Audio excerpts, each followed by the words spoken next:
Today's lesson is about the size of scale factors and, of course, how they affect the scale copies. So here we are. We've got rectangles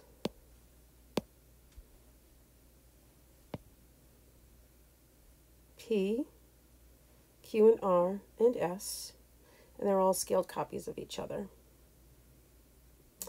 And then, given each of these scenarios, we get to decide if the scale factor from one to the next is greater than 1, equal to 1, or greater than 1, equal to 1, or less than 1. Okay, so the first one we have, of course, is from P to Q. So we go from P to Q. So we know that it's getting bigger.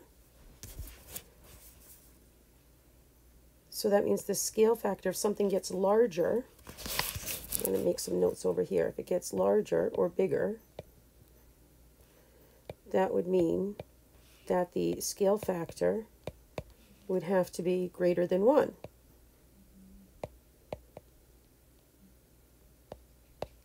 And the reason for that, think about it, if we took our original and we multiplied it by 1, it would stay the same. If it's something bigger than 1, of course, it's going to get bigger. So from P to Q, it's going to be greater than 1. And I'm actually just going to answer this by doing this. So this is greater. Oh, that's icky, huh? Greater than 1. Okay, from P to R. So now we're from P to R. Gets bigger again. So this is, again, greater than 1. Greater, I know I'm on some weird angle. Greater than 1. Again, from Q to S. Q to S. Well, this time it's getting smaller. So in the same thinking, if I'm going to multiply something and it's going to get smaller, of course it's going to be less than 1. So if it gets smaller, that means the scale factor is less than 1. So from Q to S, it's going to be less than 1. From Q to R gets bigger, so it's greater than 1. From S to P. Now this one appears to be a little bit tricky. I mean, it's really not actually tricky, but we might want to, take a closer look, because from S to P, these really appear to be the same size. So our last note down here is if it stays the same, then the scale factor is equal to 1. So that would mean from S to P is equal to 1. From R to P, R to P, so again it's getting smaller, so that means this scale factor is less than 1. And then our last one is from P to S. So the last time we went in the other direction, it's still going to be equal to 1 because they're the same size. When you're doing your own, you might want to notice that I did color code these. You can obviously do the same in your notes if it's helpful, but certainly make sure that you get this information into your notes. Okay, triangle S and triangle L are scaled copies of each other. Okay, so we don't have to measure anything. They've gone ahead and told us. What is the scale factor from S to L? So the first thing that we're going to want to do is to count. This base of this one is 2 units. The base of this one is 4 units. Now, we're dealing with triangles here. So remember, when we deal with a triangle, we look at the base and the height. What we don't look at is the length of those angles, at least not in this point. They're not going to be helpful to us in any way. So we're really just looking at the base and the height. So I've already got the base there. So now I'm looking at the height. So remember, the height is this length here from the bottom to the top, okay? You can do it along the center. That's how I like to measure it, but I want to make sure that it's clear that the height is the entire thing. It's not on a slant at all. So 1, 2, 3, 4. The height is 4. This one is 1, 2, 3, 4, 5, 6, 7, 8. So now we know that we find the scale factor. We find the scale factor by dividing the scaled copy by the original, because that of course tells us what to multiply by, because the opposite of multiplication is division. So I've got two options here. If I use the base as my to find the scale factor, I get the scale factor, which is 4 divided by 2, which I should know equals 2. If I wanted to just double check, or, you know, more importantly, probably for some of you, to make sure that you always see that it doesn't matter which one you use, provided their corresponding parts, 8 divided by 4 is also 2. Okay, so it is going to give you the same answer regardless, provided you're using the corresponding parts, which is very important to make sure you do. So now the scale factor from L to S, we're going in this direction. So again, the scale copy by the original. This time the scale copy is S. So I'd have S, in the first case 2 divided by 4, which I can divide and get a decimal, but why when we can simply get a fraction? So that's 1/2. Again, if I wanted to use the other one, I would have 4 is the height of the scale copy S, divided by 8 is the height of the original. And that again would give us 1/2. Now this next question, part C, is forcing us to look at a different scale factor for some triangle M. You can draw M, but it's irrelevant. You don't have to, because if you're paying attention up here, the real question is, how do I get from 2 to 1/2? Well, if I put either one of these over 1, which is what we do with a whole number to make it into a fraction, which we've been doing, remember when we were, you know, multiplying, dividing, any type of manipulation of those fractions, we should know that, and here's a blast from the past, that when I go from one to the next, even back this way, those are called the reciprocal. And I'm guessing that some of you might have forgotten that, so make sure you put this in your notes. So in this next one, our triangle M is a scale copy of S. They tell us the scale factor from S to M is 2/3. What is it from M to S? So I'm going in the opposite direction. It would just flip this over. So it'd be 3/2, because, and even though it doesn't ask for my reason, I want to make sure that you understand, because the scale factors in each direction will always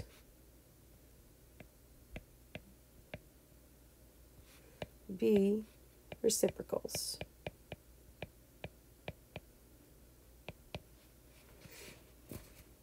Okay, next, are two squares with the same side lengths, scaled copies of one another. Two squares with the same side lengths. Well, if I have this square, whoops, that's not what I wanted. Clicked on the wrong one. Let's try this again. Maybe not.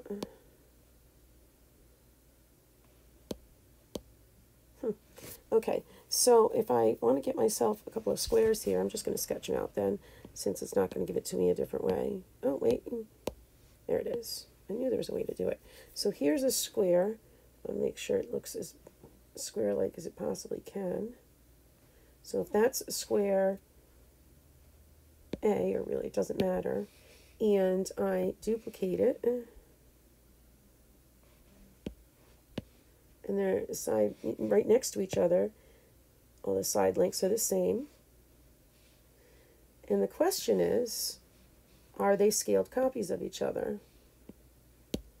Well, if we remember our rules, how do I get from one scaled copy to the next? So these are equal. So regardless of what I put here, I'm just going to put side length n for both of them because it can be any number. And don't let that confuse you. If you want it to be a number, go right ahead. But if I know that I'm going to, in order to find the scale factor, I'm going to be dividing, that'd be n divided by n. Well, you should know that any number, when it's the same on the top and the bottom, is going to equal 1. So the answer is yes.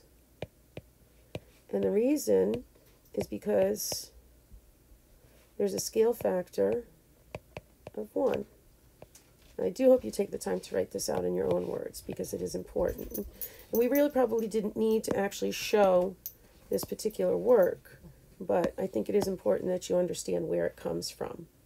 And one more thing, if these n's bothered you, throw a number in here. I say they're both 3. Well, 3 divided by 3, of course, is 1. Throw any number in there, it's always going to be 1 if the numerator and the denominator are the same. Quadrilateral A has side lengths 2, 3, 5, and 6. Quadrilateral B has side lengths 4, 5, 8, and 10. Could they be scaled copies of each other? Well, we could draw this, attempt to, but it's really irrelevant. If you recall in the last, or one of the last sets of practice problems, we just lined them up as far as, what would be corresponding. Because the shortest one would be corresponding to the shortest one, the next one, and etc. So 2 would be corresponding to 4, 3 would be corresponding to 5, 5 in this one, the first one, to 8, and 6 to 10. So basically, if they're scaled copies, we know everyone will have the same exact scale factor. So if I take these and I use my division like I know I'm supposed to, 4 divided by 2 equals 2. Well, that's an easy one. And go right to my next one, 5 divided by 3. 5 divided by 3 is simply 5 divided by 3. I mean, we could change it to 2 2/3. But at this point, we know that they are not equal. These are not equal, and if they're not equal, that means that they are not, nor will they ever be, scale copies. So these are not scale copies, and the reason is because these scale factors are not equal or equivalent. Next, select all the ratios that are equivalent to the ratio 2 to 3. Okay, well, I like to set these up using my, setting them up so that they look like fractions. They're easier to see. So 12 to 3. Is that equal to 6 over 1? Well, how do I get from 12 to 6, I divide by 2. Is 3 divided by 2 1? It is not. Therefore, A is not. You should actually already be able to tell without us even doing any of the math for the next one that 12 over 3 is never going to equal 1 over 4 because this is less than 1 and this is greater than 1. So that doesn't work. C, 4 to 1. So we'll do 12 over 3 equals 4 over 1. Okay, so to get from 12 to 4, we would divide by 3. I know what some of you are thinking. You're like, Mrs. De Silva, we're supposed to multiply. We are, but for right now, we're not really looking at specific geometrical figures. We're just looking at these ratios and comparing them. So these do work, so this one is. So I'm going to circle C as being correct. 24 to 6. So I'm going to start again with 12 over 3 equals 24 to 6. 12 times 2 equals 24. 3 times 2, 3 times 2 is equal to 6. This one also works. So C and D so far both work. 15 to 6. 15 to 6.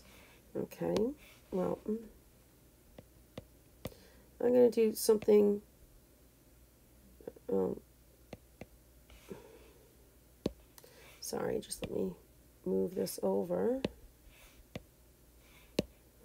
It's fine. And move this to a different spot. Kind of running out of room. Or we can actually just erase some of that. That will help too. Okay, so going back to 15 over 6. So we got 12 over 3 equals 15 over 6. Now, so far, we've basically always been going, looking at the numerator first. But in this case, it's probably quicker and easier for you to see that 6, the way we get 6 is 3 times 2.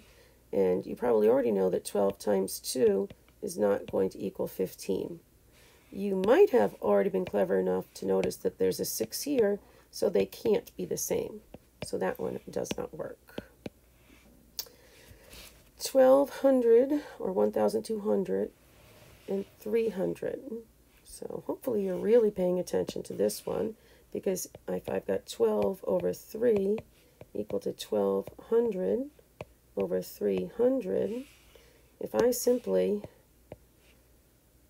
reduce this, by that would basically be dividing both top and bottom by 100, I'm left with the same exact thing. So this clearly works. And then 112 to 13. Well, this is very clearly not going to work. We can already see what they've done here is they basically just, thrown the 10 and thrown the 100 in there.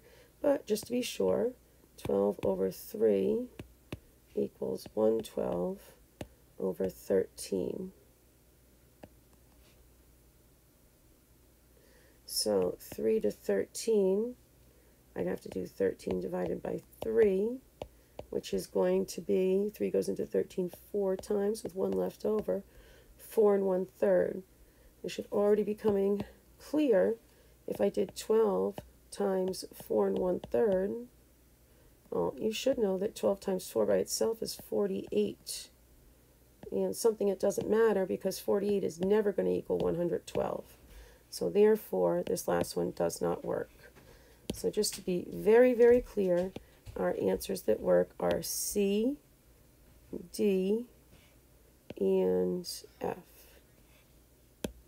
So again, C, D, and F. And that's it.